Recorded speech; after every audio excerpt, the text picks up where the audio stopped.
Bonjour à tous et bienvenue dans une nouvelle vidéo de tutoriel d'Alios. Donc ici, je vais vous parler de comptabilité analytique et plus précisément de rapport analytique. Donc il faut savoir que dans la comptabilité analytique, vous pouvez configurer des plans analytiques, des comptes analytiques, etc. Tout ça a été traité dans d'autres vidéos, donc si vous ne les avez pas encore regardées, je vous invite à les consulter. Mais il est aussi possible, depuis l'onglet Analyse, d'accéder à un rapport analytique.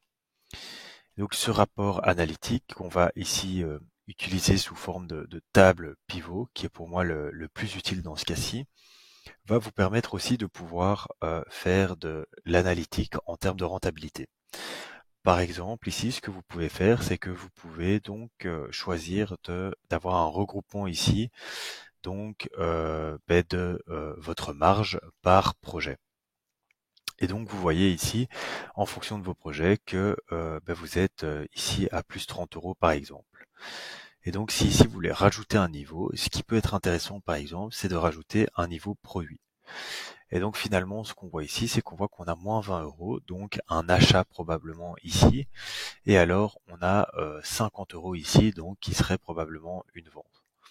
Donc afin de comprendre le rapport finalement avec la comptabilité analytique, ce que je vais faire, c'est que je vais aller checker donc la rentabilité de ce projet dans ma comptabilité analytique afin de vérifier l'exactitude des données.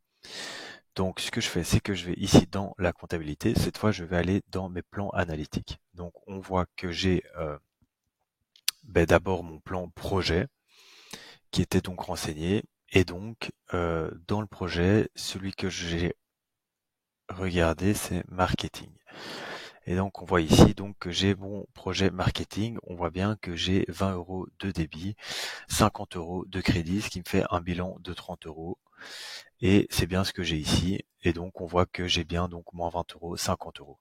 Voilà, donc ça vous permet finalement d'avoir une vue de votre comptabilité analytique d'un point de vue projet, éventuellement d'un point de vue produit. Et je vous invite donc à essayer de jouer un petit peu avec les différentes possibilités qu'il y a via les menus ici déroulants, afin de pouvoir construire des tableaux qui vous permettent de suivre la rentabilité de diverses choses de votre base de données.